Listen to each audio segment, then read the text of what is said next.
Ladies and gentlemen, welcome to the FPÖ Media Center for a very short notice press conference with FPÖ Secretary General Christian Hafenecker, FPÖ Security Spokesperson Denn and FB spokesman as well as the Chairman of the Parliamentary National Defense Committee Volker Reifenberger following today's committee meeting of the Committee on Home Affairs on the topic of the new weapons law. Harassing innocent citizens, and I ask the Secretary General to begin his remarks. Thank you very much. I would also like to thank you, the representatives of the media, for finding the time at short notice to follow and participate in our press conference. Why are we holding this press conference at this time?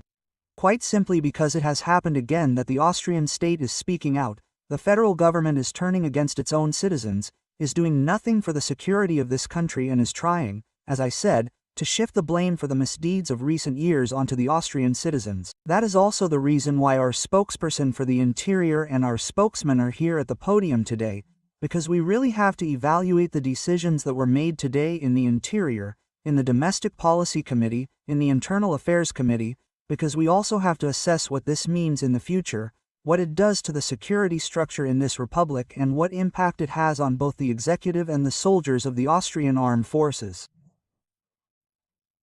Ladies and gentlemen, we know why this particular topic was discussed in the committee today, because we are all of course still in shock at this horrific act.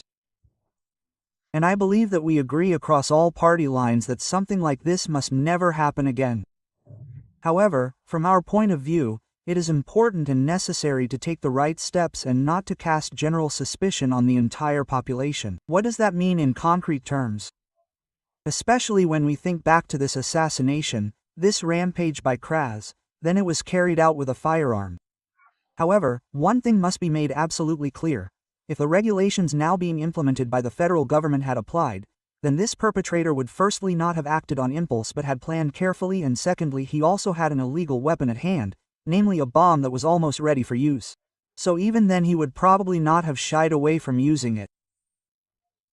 If we recall the most recent current case that took place just 2 days ago in the 2nd District, namely the cold-blooded murder of 2 women, then again we have to say that the regulations that were recently discussed in the Interior Ministers' Committee would not have prevented this. Why? Firstly, because the perpetrator had allegedly been subject to a weapons ban for 10 years, and secondly, because the weapon used in the murder was an illegal weapon. And that is precisely the problem we are seeing here. This is only about legislation that is based on the circumstances. It's about casting general suspicion on the Austrian population and, at the end of the day, engaging in symbolic politics by a federal government that has otherwise not exactly become famous for its work. In other words, this is just a headline, but the people involved are probably not aware of the consequences it will trigger in terms of security policy. Of course, in the course of the discussion, we also took a look at how legal gun ownership has developed over the last 10 years, and we can see that there are 50% more legal weapons than there were 10 years ago. At the same time, however, incidents involving legal weapons have decreased by exactly half. This does not mean that more weapons mean more incidents. On the contrary, everything has been regulated. But what we have to ask ourselves fundamentally is, why have there been so many new registrations of legal weapons in the last 10 years? There is simply one reason for this. People no longer trust the state, because people were afraid for their lives in the wake of the refugee crisis, and that is precisely why I have spread awareness of this state failure. And when the federal government now goes ahead and first of all places its own population under general suspicion, while at the same time de facto disarming the population, then that reminds me of bad times, because it is a fundamental characteristic of totalitarian systems to disarm citizens. And that is precisely where we have arrived now. There is no serious debate at all. On the contrary, the arguments put forward here are all bogus arguments. Both Mr. Damon and Mr. Reifenberger will explain this in detail. But at the end of the day, one thing is clear. The federal government is once again taking action against its own population instead of tackling the problem at its roots. And when you talk about incidents where people are injured or killed, then it is inextricably linked to another topic, namely the topic of migration. This is not reflected in this draft law at all. On the contrary, it is de facto ignored. And ladies and gentlemen, we really should look at this. We really have to take the right measures at the right time. As I said, solutions have been completely withheld from us. We will now discuss what effects this could have. First of all, on the awareness of citizens if this law is passed, which we hope will lead to a change of mind after all, and what it will mean for the military sector in the future. At this point, I would also like to pass on to our spokesman for the Interior, Gerald Damon, spokesman for security. Yes, thank you, esteemed Secretary General, dear Christian, ladies and gentlemen, esteemed media representatives. I would also like to extend a warm welcome to today's press conference. Thank you for your interest. They are also convened at very short notice.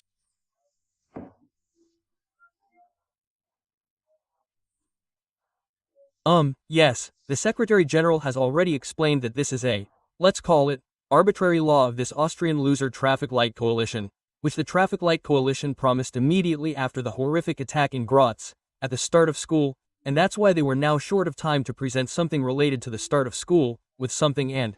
That's the polite way I put it.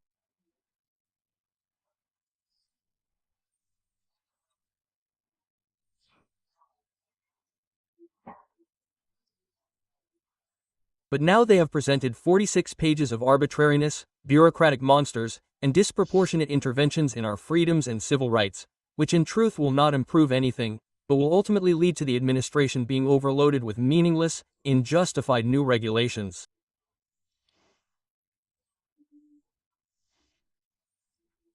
On the other hand, however, our population is gradually being disarmed. And by population, I mean the law-abiding population. Those who rightly believe they want to exercise their right to protection in their own use, who want to protect their family, but are now being criminalized more and more across the board through arbitrary determinations of age limits, for example. And I will elaborate on these examples later, but would also like to return to the aforementioned incident or the incident in Graz.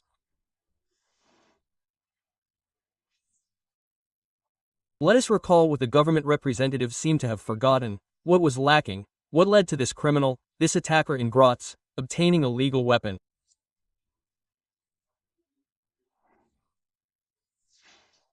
And that was, as it ultimately turned out, a lack of information exchange between the Federal Ministry of Defense and the BMI, the Ministry of the Interior, regarding the psychological assessment during the medical examination.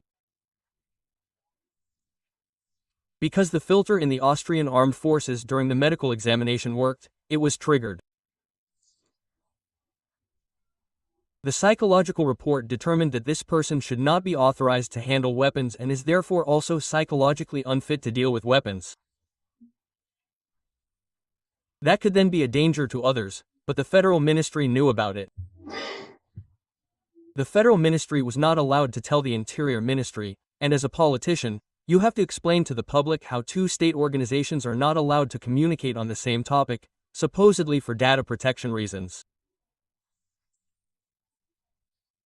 Yes, Minister Darabosh abolished this communication back in 2009, and the fact is that if this communication had existed, this criminal would never have legally possessed weapons.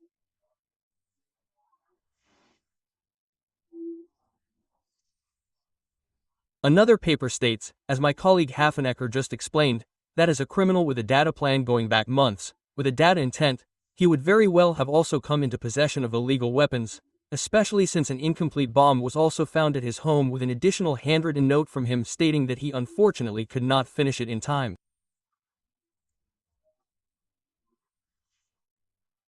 Yes, that means that criminals will always be able to access weapons, illegal weapons on the black market. But the law-abiding population, our citizens, are being placed under general suspicion and disarmed. In truth, they are being left more defenseless than before, and that simply cannot be the case.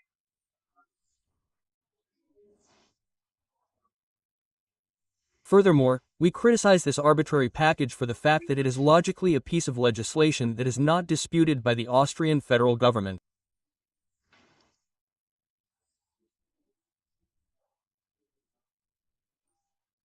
Yes, that has been emphasized since day one, and today in the committee it came to that, when yours truly and my colleagues stated that if the reason was a lack of data exchange between ministries that led to this legal possession of a weapon by a criminal, then that needs to be corrected.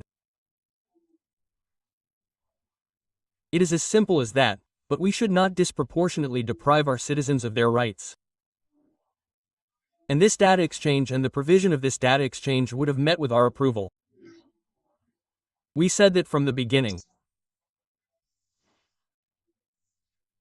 Only, we were not called upon to have this occasion in Graz in order to come to this conclusion, because later on, my colleague Volker Reifenberger will also explain as a spokesman what happened in the course of the government negotiations between the FPÖ and OV in this area and that we introduced this demand months before the attack in Graz. But you will continue to explain and I have to slow down.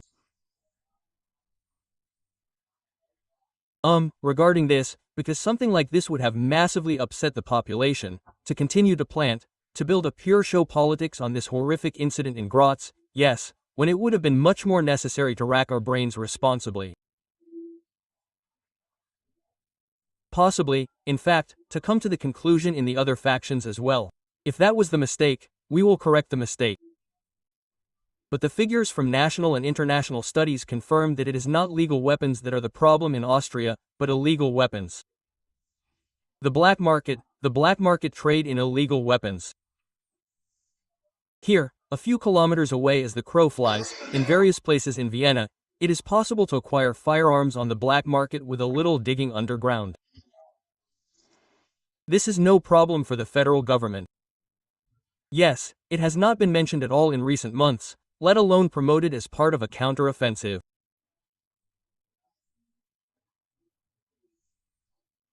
You can drive down from the wars in the former Yugoslavia across the southern border of Austria if you find the right contacts or, if you want, not just illegally acquire any category B or C weapon there, but, if you want, thousands of category weapons, weapons of war, which are distributed all over the European Union, where no one, no politician, not even some top EU bigwig cares that people are being killed or assassinated with them. None of that matters. The illegals, the criminals, are left alone, as far as that is concerned. But the law-abiding citizen who wants to protect his home, his family, is automatically put under general suspicion. He would be a danger to the public. And that will not work with us, despite all the willingness to take action and also bring about an improvement in the Weapons Act, if an improvement would have been possible with an amendment. As I said, what has now been presented to us is a bureaucratic monster, and I will now address this in more detail.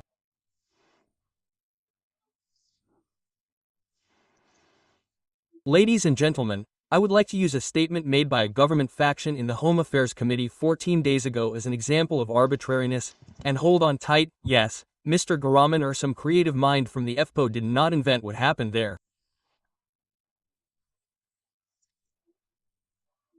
These statements were made by the SPÖ in this federal government. In response to my question as to how the age limit for handguns could be raised from 21 to 25, because to me it looks like arbitrariness and dice rolling in the coalition, a representative of no less than the security spokesman of the SPÖ replied to my question at the end.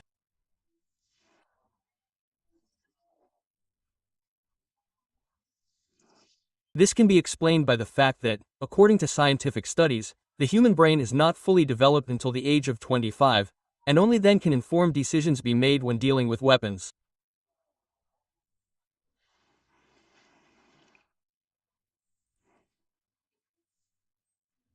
This prompted me to ask him how he intends to explain not only to the general public, but also to our conscripted soldiers, that they have to serve the Republic with weapons at around 18 years of age.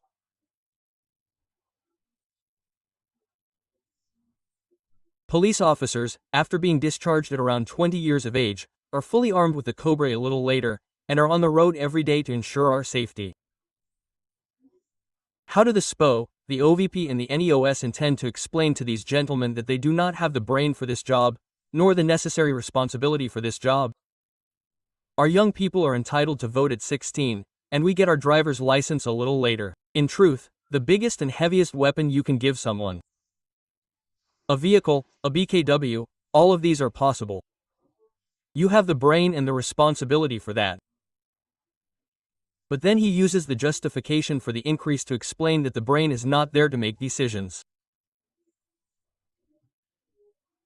This shows you the madness that the Austrian federal government and its factions from the OVP, SP and NEOS have been driven by in order to present something to the population regarding the school system in order to pretend to be active. And this is the outrage based on a truly horrific event in Graz, that neither the victims of Graz nor the entire population of Austria deserves. This spectacle that really drives us, or at least me and my colleagues outside Fußschaffels, wild in the way the governing politicians deal with the reason and intelligence of our citizens. It is in truth a scandal what is going on here, in order to turn the whole story around in the committee and point the finger at the Freedom Party, saying that we did not understand. The law will continue much more safely and many things can be prevented, and the government itself is ignoring the facts. And now I come to this example of arbitrariness and further facts. There will be a waiting period of 4 weeks, a so-called cooling-off period instead of 3 days.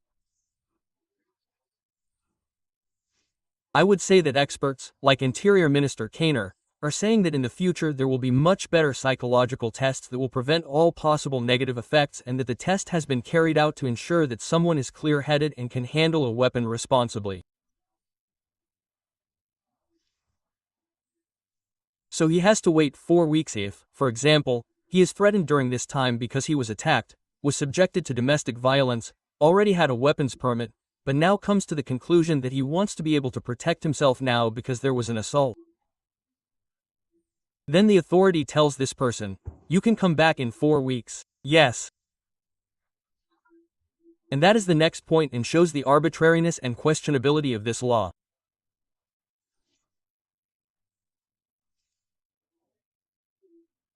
There is retroactive legislation with interference in the right of ownership and a violation of the protection of legitimate expectations, where many submitted statements in the course of this too-short review procedure have already stated that the federal government will probably have to deal with this in individual appeals to the Constitutional Court, because it is simply not possible if someone has already been officially notified of having fulfilled all the requirements to responsibly carry a weapons law document including weapons, and then a few months later it is discovered that, well, you trusted it, but in truth we don't care now.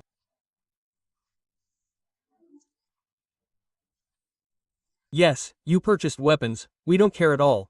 Now you have to do the inspection again and perhaps if you don't want to pay the costs for a new inspection, you will also be expropriated along with your purchased weapons. Yes, so that will raise many more questions, right up to the topic.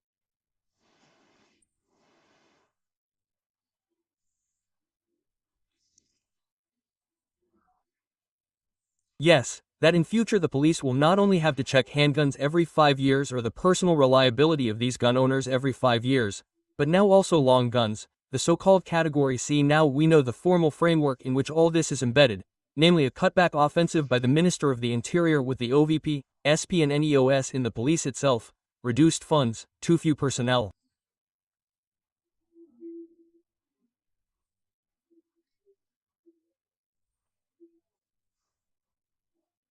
At the same time, this check is now being extended to all long guns in Austria in order, as I said, to create a bureaucratic monster and at the same time not have the resources to combat illegal weapons.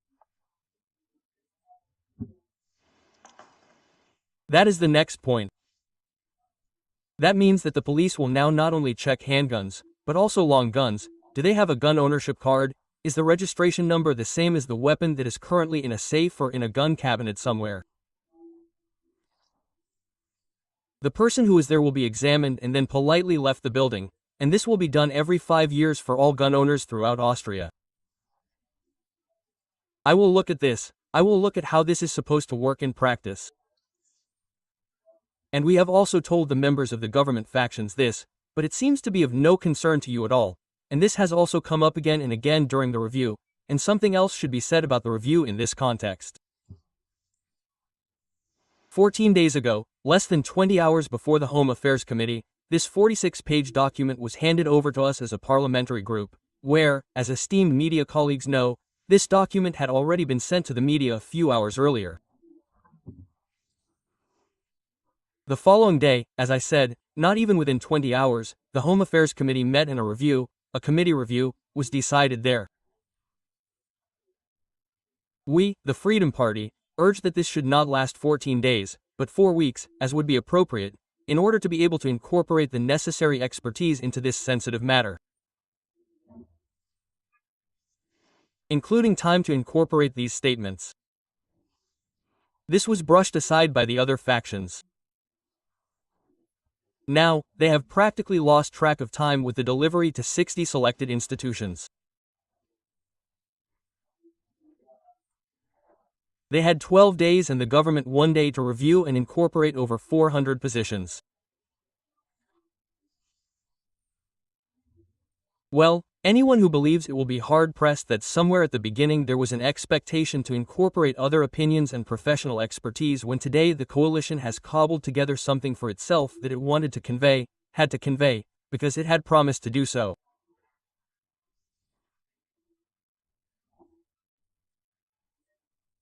This is in itself madness, because with this sensitive matter, this approach means that the same approach is also taken with other sensitive matters.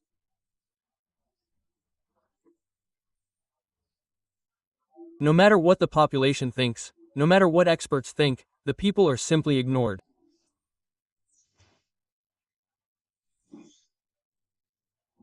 And let me also tell you something. The excerpts of these criticisms that I have just raised were not just invented by the Freedom Party, but can be found in many statements.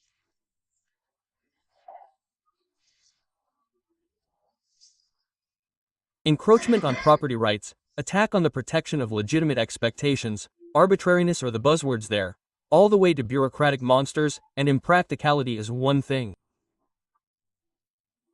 The second interesting thing, however, is that there are also statements from organizations close to the Austrian Chamber of Commerce that are committed to security. Yes, and even they have used these terms, from arbitrariness to all the others that I have listed, and have expressed massive criticism of this draft law.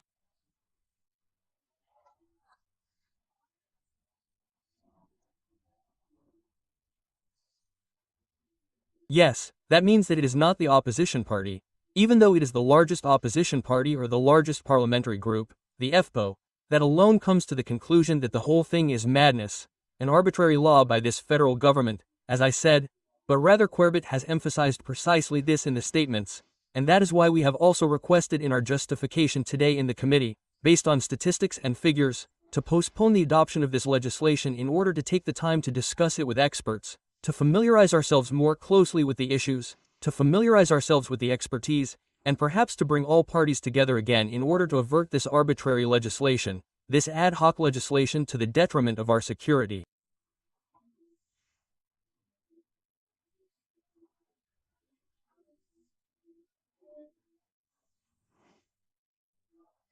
To consider again whether all this is really sensible or not, and a huge other part of the evidence that this is a sensible one will also come from our spokesperson in the future. The fact is that this motion to postpone was again rejected by the other parties. Yes, that means it has to be somewhere close to the start of school, otherwise it won't work out properly. Because, as I said, show is more important than a sense of responsibility for the gentlemen in the OVP, SPÖ and NEOS. For once, I'll add the Greens to the mix. So, I'd like to conclude my remarks in my capacity as security spokesman. Ladies and gentlemen, esteemed media representatives, what does Austria really need? Firstly, as I've said before, a reversal of this arbitrary amendment by the government factions. Secondly, and this is official and was in itself the starting point of the horrific attack in Graz, a corresponding exchange of data on a legal basis between the Federal Ministry of Agriculture, Forestry, Environment and Water Management, the Federal Ministry of the Interior and the Federal Ministry of the Interior for all these psychological assessments in the course of the draft. It would be as simple as that, as simple as an amendment to the Weapons Act in this area, but above all to the Defense Act, where it would of course be necessary. And last but not least, we need suitable measures against illegal weapons on our federal territory, but also against the illegal trade in illegal weapons across our federal territory from the former Yugoslavia and across Europe.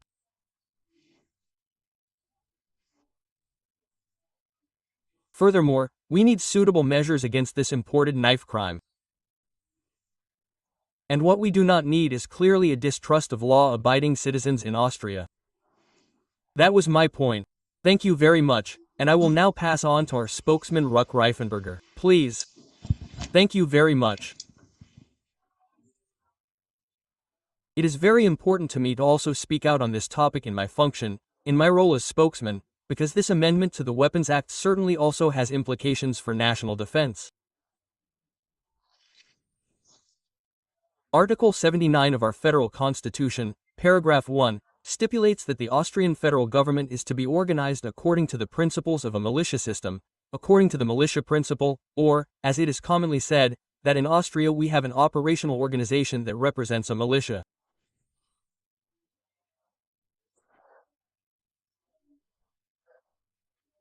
And right now, the so-called Arms Commission, which was set up by the Minister of Defense, Tanner, is meeting with the aim of developing 3 proposals and then reporting to the federal government on how to bring the Austrian armed forces back into line with the constitution, i.e. how to solve the personnel problem in the area of militia soldiers accordingly, because the current situation, unfortunately, no longer complies with our federal constitution.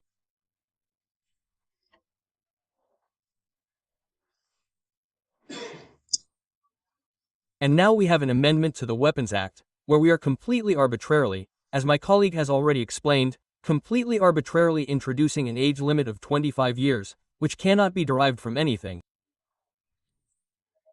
And there is one exception. One exception is that the age limit does not apply to professional soldiers. So, I am not criticizing this exception now. However, this exception cannot be reconciled with our federal constitution because, as I said, our federation has to be structured according to the militia principle. This means that there is unequal treatment of military soldiers who do not fall under this exception to the age limit. And that is actually exactly the opposite of what the Militia Commissioner General Merh Hafenecker wants.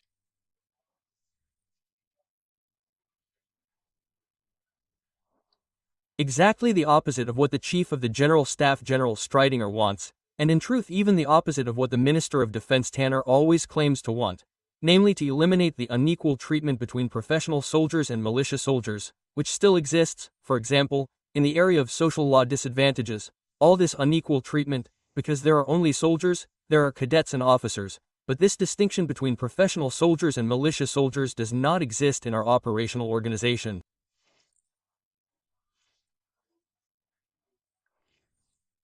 And here I will briefly address the topic of spiritual national defense. Our government representatives never tire of emphasizing in their Sunday speeches and at regulars, tables, and when they are lied to in their ceremonial speeches how important spiritual national defense is.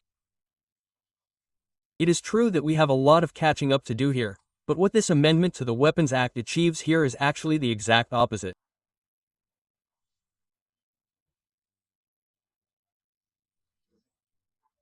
It weakens the spiritual defense of the country, because the aim of this amendment is to demonize weapons, to make legal gun ownership more difficult, and to place gun owners under blanket suspicion.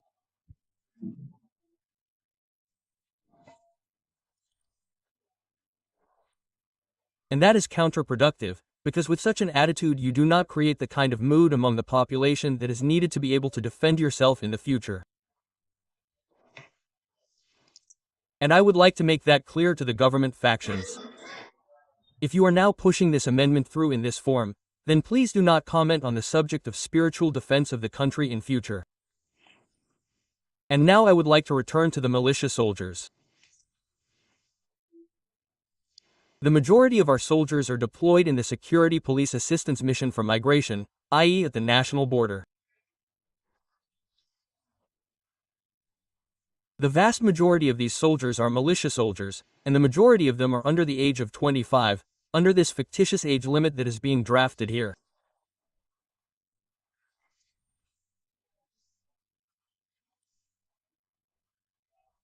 The vast majority of our security police assistance personnel at the Embassy Guard in Vienna are militia soldiers, and around 40% of the soldiers we send abroad on our foreign missions are militia soldiers.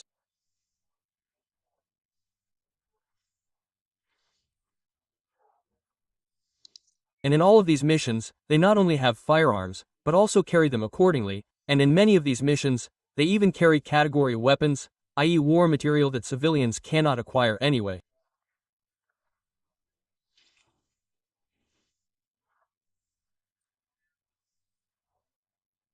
That is what we demand and expect of our young soldiers, even before they are 25. But when they leave the service, our government tells us that they are suddenly no longer old enough, no longer trustworthy, no longer responsible to be allowed to own a weapon in private.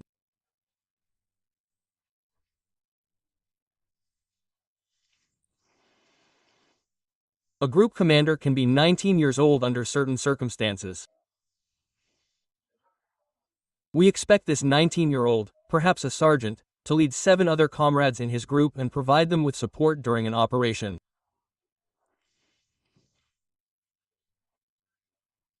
A platoon commander, who can be a young officer under 25, is expected to lead a platoon on an operation where he has to lead 30 comrades or more and is responsible for carrying heavy weapons. But if he is under 25, he is suddenly no longer trustworthy enough as a civilian, no longer old enough. We suddenly no longer trust these people to own private weapons. But they would have to put their necks on the line during an operation. And I consider that to be completely arbitrary, and that is something that really should not happen. You have to keep one thing in mind. I am a militia officer myself, so I know that too. There are many militia soldiers who not only train with weapons while on duty, but also train and maintain their basic skills in civilian life, and the state and the federal government benefit from this. This is good for operational readiness. But now we are saying that you can be a soldier, but if you are not yet 25, then you are a militia soldier and are not allowed to train. We should actually, and this is my appeal to the government factions here, change this, correct this point, so that not only professional soldiers are exempted, but also military soldiers, so that this age limit is also waived for them. I would not let this be taken away from me as Minister of Defense, for example, because we always try to create incentives for people who earn basic wages to volunteer for the militia, because we have a huge personnel problem there, which can no longer be solved with financial incentives. And now we have the opportunity to create another incentive here that costs nothing at all. We would only need to write into the law that not only professional soldiers, but also militia soldiers do not fall below the age limit of 25. So, that would be an incentive for basic earners to volunteer for the militia, which would not cost the state anything at all. And now I would like to return to the point that has already been mentioned about data exchange. As I said, if anything in this amendment is supposed to have anything to do with the tragic incident in GRZ, then it is the problem of the lack of data exchange between the BMLV, the Federal Ministry of Defense, the Recruitment Commission and the BMI.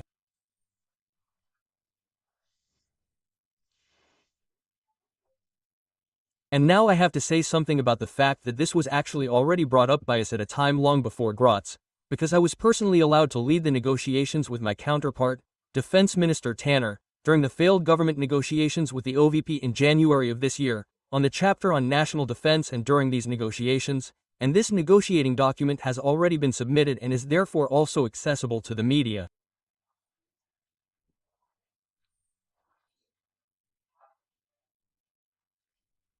In these negotiations, I personally demanded at the time that if someone is unfit for service for psychological reasons, that this must also have certain consequences in civilian life, such as not being able to have a weapons license or a weapons permit. That is, by the way, has not been disputed. We actually agreed on this with the OVP in January, but it simply did not happen due to the failure of the government negotiations. But if what we said in January, when we introduced our initiative, had been the case, then this young man would not have had the opportunity to legally obtain a weapon. Apart from that, it was also stated, and I fear that this would not have stopped him from committing these murders with illegal weapons. So this data exchange, to put it in a nutshell, between the Military Recruitment Commission, the Ministry of Defense and the Ministry of the Interior, we are in favor of this. We consider it to be entirely sensible and would agree to it. This amendment really doesn't need anything more. And our government factions are once again overshooting the mark in all areas. There is now a data exchange, not only as I described, but also a data exchange via social insurance carriers and even with the municipalities. And I am really curious about that. I think it would be quite dangerous if the mayor suddenly had a say in whether a municipal resident is reliable to own a weapon or not.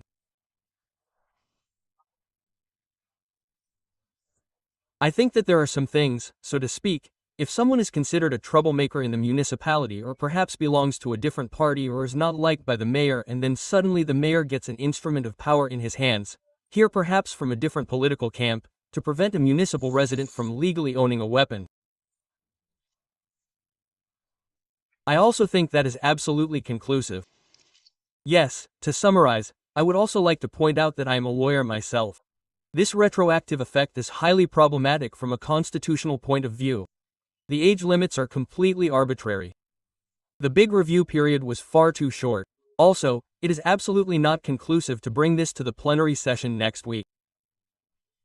We only received a general amendment from the government factions late yesterday afternoon, and the committee meeting was this morning.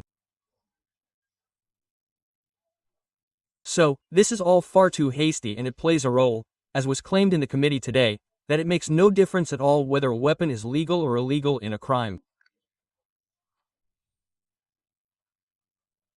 And I would like to point this out insofar as it does play a role in the current discussion on this amendment that we are having here, because this amendment to the Weapons Act only affects legal gun owners.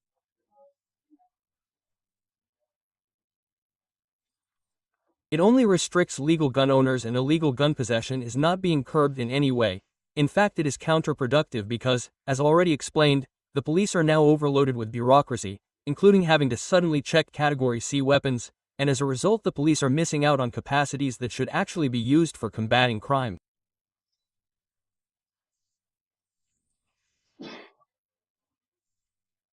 We should focus much more on combating illegal gun ownership and fighting criminals. And in closing, I would like to remind you that it is not the weapon that is dangerous, it is not the weapon that is evil. A weapon alone does not cause any harm, it is always the person behind it who then uses a weapon illegally. And this is where we need to start. Thank you.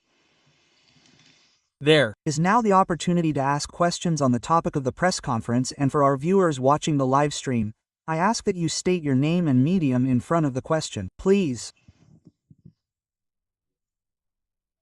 Isa Kramer polls 24. Mr. Hafenecker, you previously stated that citizens no longer trust the state, and you criticized that this law would disarm citizens and that this would be an example of a totalitarian regime.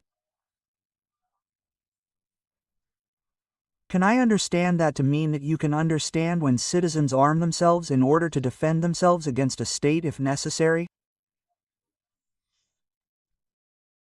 That is a very interesting interpretation, which Polls agrees with. Yes, so let me explain it again in detail. Citizens feel threatened in terms of their lives and bodies and, as a result, their property.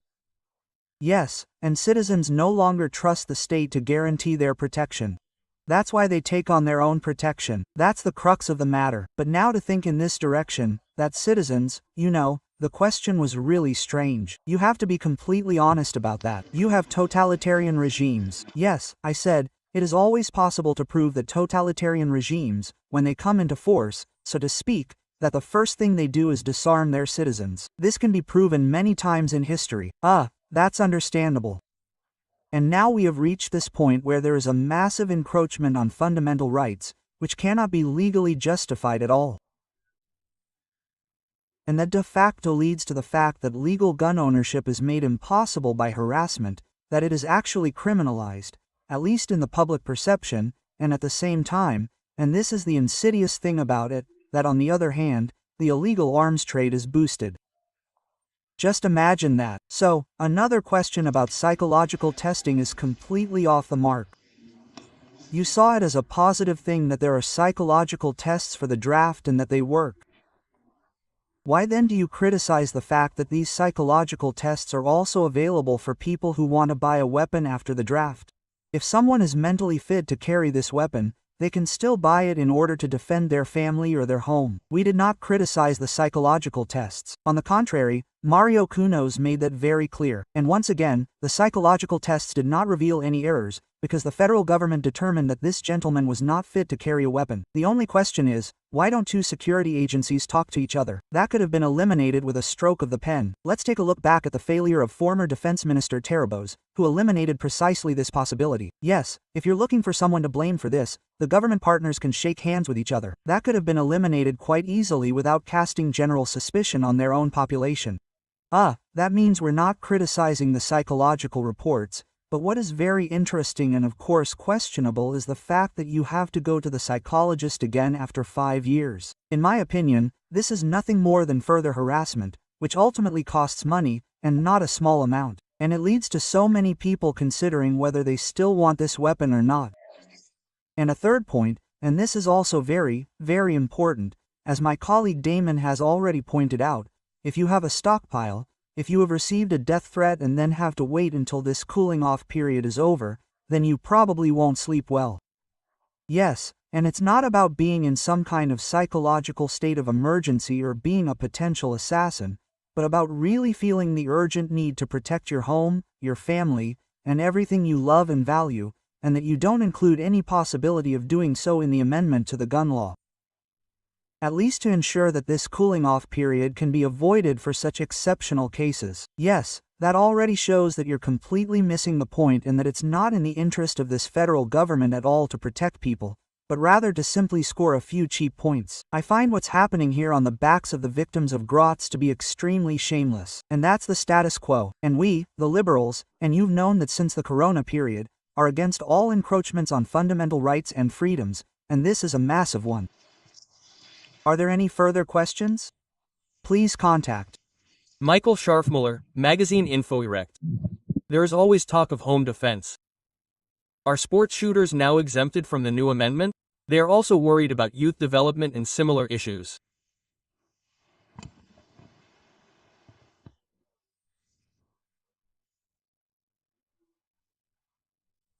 After the federal government submitted another general amendment to this amendment yesterday afternoon, which they had also presented to us in full a fortnight earlier, it now seems that there will be some relaxation for sports shooters in terms of age requirements.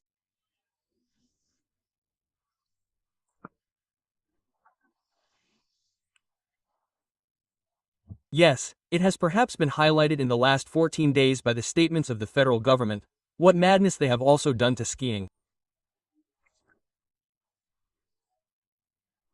The fact is, however, that there are still certain regulations regarding how the shooting club has to handle weapons and the like on site.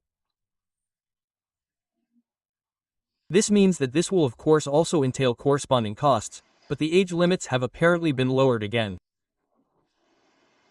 But perhaps, while I'm on the subject, I could add something to the psychological report. It is still close to my heart.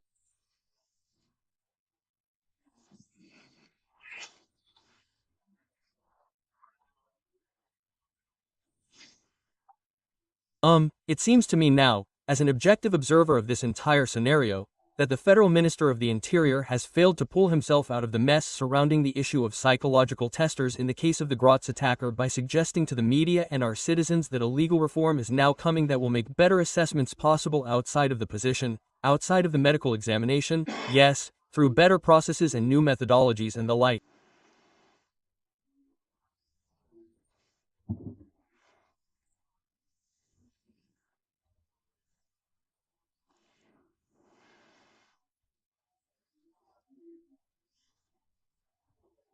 It has hardly been mentioned anywhere in the media that under the current law, which has also applied in Grots and has applied in recent years, the federal minister of the Interior himself had the right under the Weapons Act to replace a certain expert opinion or test procedure with a better one by decree at any time if he comes to the conclusion that it is not the right one.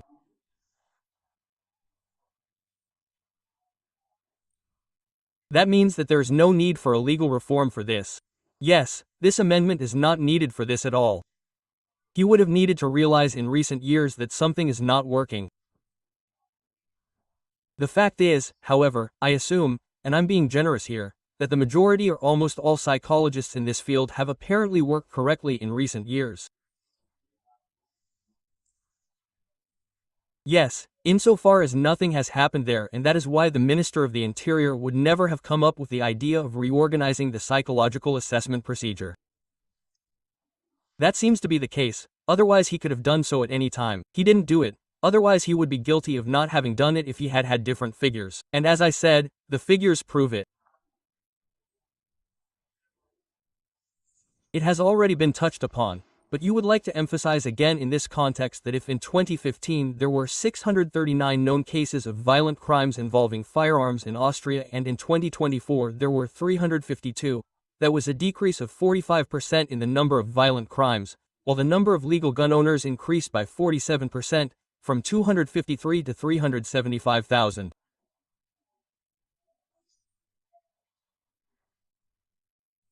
Yes, that means that legal weapons and more crimes do not correlate.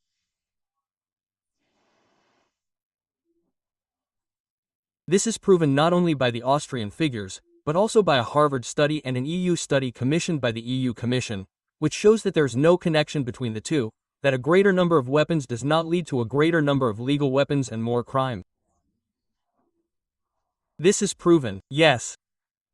And yet it is an attack, a blanket attack on all legal gun owners, and that is to be dismissed. There is one more question, please. Nico Lukako, hello, news, 2 questions. On the one hand, you said that some provisions violate existing legal matters. Would you then take further action against them, and which ones in particular would you attack or make an issue?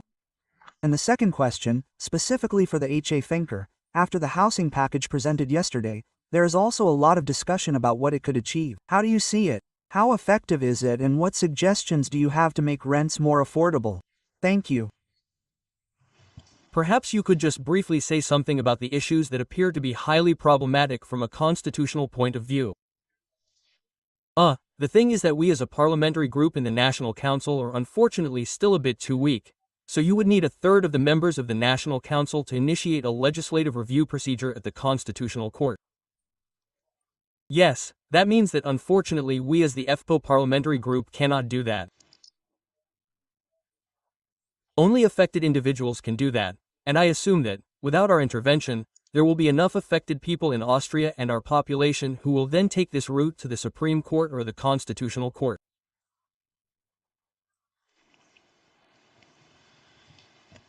Yes, the packages of this federal government are piling up on the housing package. If you take a closer look, you will always see that they are just headlines and that nothing has been done in detail. I don't know why they held this government retreat 2 weeks ago, sat together for 16 hours, only to end up sitting down today and not actually presenting anything that doesn't help the Austrian population. And we have exactly the same thing with this housing package. This is simply a sham.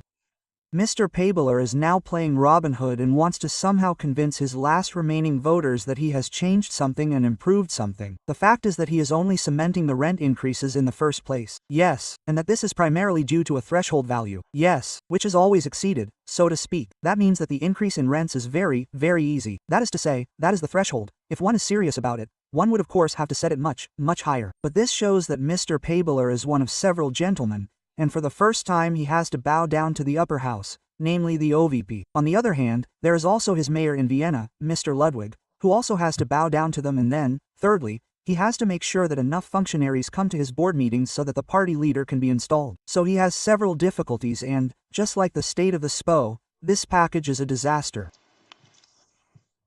I don't see any further questions.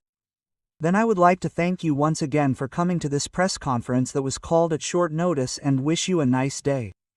See you later. Thank you very much.